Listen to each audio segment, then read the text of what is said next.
Hey everybody, welcome back to Live Between Paychecks Kitchen. I'm Oz, Jack and Lady still in Lake Jackson, and this one's different. I grew up around chicken, so I really don't want to eat their feet. I've seen what they step in, but I've seen it across the board. They're relatively cheap. Sorry, they're considered chicken paws by the local. It's chicken feet. So this one's going to be good. We're going to try it, see if we can do it. It's well under our budget. It should be a budget thing. My God, and I'm going to have to eat one. So we're gonna do this. I'm gonna have to eat all of them actually. Before we get into it, be sure to like, share, subscribe, do all the YouTubey stuff. There's a link down the doobly-doo for our merch, and I'll see you on the other side, man. Let's get into this. It's food. It's food. I swear it's food. Anything can be food if you try hard enough. All right. So first things first, you want to need a pound of chicken feet, or as the store calls them, chicken paws, but they're two-legged, so they're feet. It's chicken feet. You're going to want a half an onion, red one if you got it. If not, that's fine. And then I'm going to use half clove of garlic, which is usually a tablespoon of minced garlic or diced garlic. You're going to need about 3 cups of water all total. Maybe 2 tablespoons of some kind of cooking oil. Vegetables, fine. It's up to you guys. The rest of this is seasoning. So some Worcestershire sauce or salsa inglés, some turmeric and paprika. 1 tablespoon of turmeric, 2 of paprika, and then of your curry. You can use any kind of curry powder that you want. I'm using the spicy stuff, and then only a tablespoon and a half of tomato paste. They don't come in a small. That's the smallest can I get. Salt to taste. It's completely up to you. And then optional is you can kind of dress it with some parsley flakes when you're done. I read the recipe said add a little bit of not thyme, but whatever. So you need to rinse your chicken feet and then take off the toenails, right? So I rinsed them under hot water, got them nice and good, and then just get you a pair of scissors and then cut the nail off. Now be careful. These leave.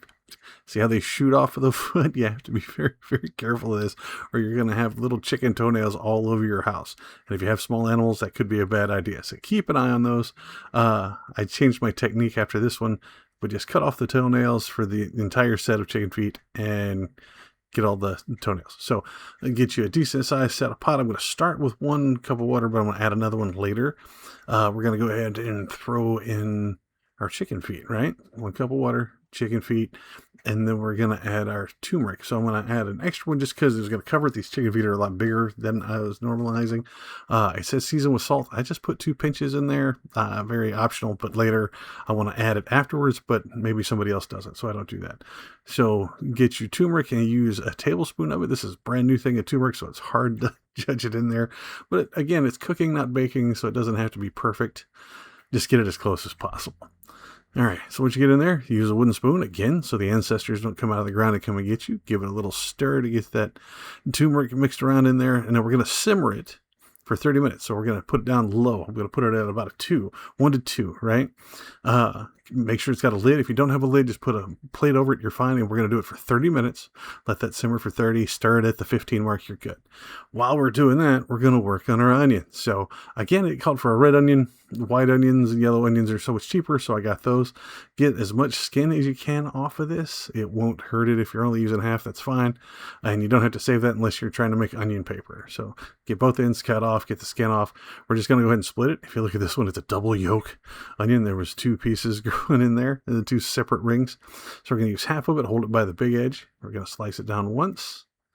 And then we're going to stack it back up. Now be very careful your fingers doing this. It doesn't have to be fast, just as long as you get it done and done safely, okay? Now stack it back up. Be sure to get all that skin that comes off of there, and if it won't come loose, yeah, just give it a Hassan chop and you're good. So once it's stacked back up, we're just going to slice it down one way. And then we're going to get it as close as we can, stack back the other way. You can watch me catch my finger right here.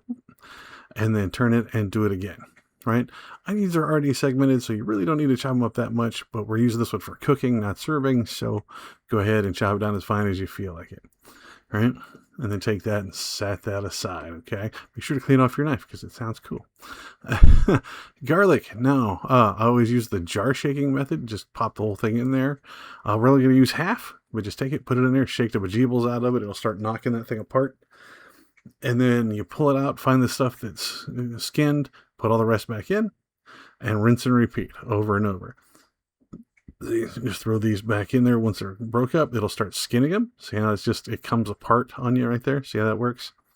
So just rinse and repeat, rinse and repeat. This is my arm workout for the day. So you'll notice I keep doing it. Sometimes you'll have some that are just sticky and don't want to do it because that oil is getting broken loose in there, so it's hard to do. So once you get it, we're going to take roughly half of it, put it to one side. The other half we're going to stick in our pickle jar to pickle the garlic, which is one of my favorite snacks in the world, is throwing a cracker in your set. So the garlic, again, we're just going to slice it down, mince it down as far as possible. They said crushed garlic, but I never think that crushing works well enough, so I like to try to slice them down as best I could. Again, it only calls for a tablespoon. If you already have the pre-diced or minced stuff, use that. That is fine. I just use half one of these just until the ancestor comes out and tells me not to. So I got that done. We're going to set it to the side. We'll get back to it. So it's been 30 minutes. These have been simmering over here. You give them a stir, kind of mix them around, see? So we're going to go pull these chicken feet out. You don't need to save that water, but in the same pot, we're going to put the heat at about a 5 or 6, medium to medium high, okay? And we're going to add about a tablespoon and a half of oil. We're going to cook the onions down first. Usually I do garlic first, but this recipe said to use the onions first. So I'm going to take that whole half of onion and put it down in there. And we're going to give it a little stir, and you can cover it up and let it roast itself. Now, this is where you put your curry powder.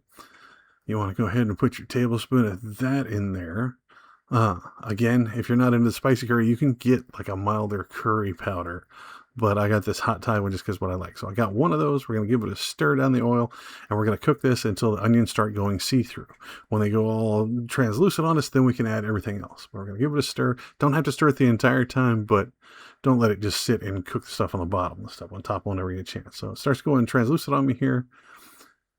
Now let's get in here. Now it's time to add everything else back. So the first thing you want to throw in is your chicken feet, right? So you get this nice and translucent cooked. Everything's coated in that curry powder. It's nice and, yellow. Smells amazing if you're into curry. So we just add our chicken feet back. They're starting to look a little creepy. I get it. Now throw your garlic in there, which, like I said, it's backwards. I usually put garlic first. Now I am missing a scene here, so I'll have to explain it to you.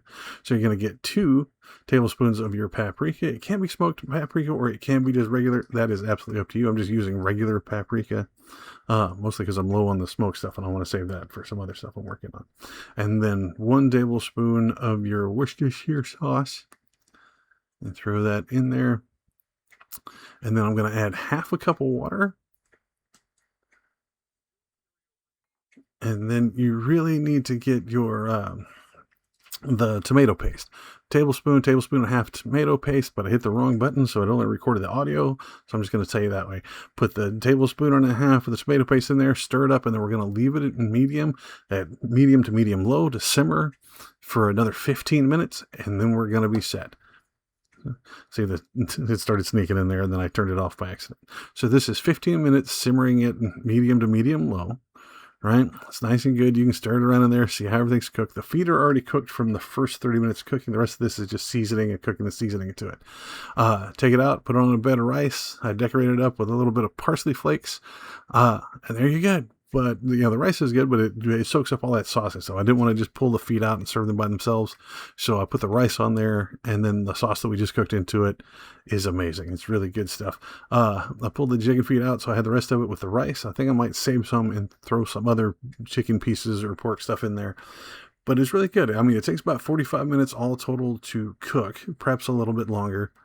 But this one turned out really good. I was very surprised. Okay, there you have it. How to cook the chicken feet. It looks great, but it's chicken feet. So if you do this, you do it differently. I saw some other stuff they were doing, like almost like a sticky, hot, and sweet and sour kind of thing, whatever. If we're going to revisit this, let me know. We'll revisit it. But yeah, there it is.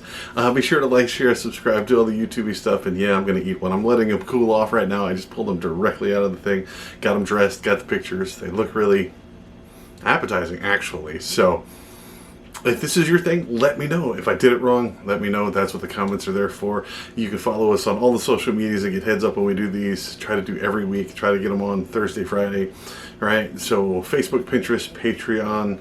We're at all of those. Don't have Instagram anymore. We got hacked over there. And then you can follow me, Osprey Nerdy, on all those, including over on TikTok and all that kind of stuff. So I will see y'all next time. Please be safe, and I'll be right back to eat one of these. Okay, so I did have to look up how to eat these. I had to ask a bunch of people on Facebook, and my friends who ate these tell me that you're supposed to just bite it off, take the knuckle, and then spit out the bone. I can't.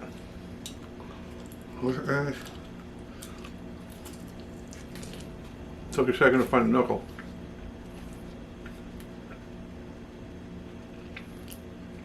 It's not bad, it's just mostly skin and collagen at that point. But it tastes good. Need a little more salt, personally. But there you go. I tried the chicken foot. I'll see you in the next one.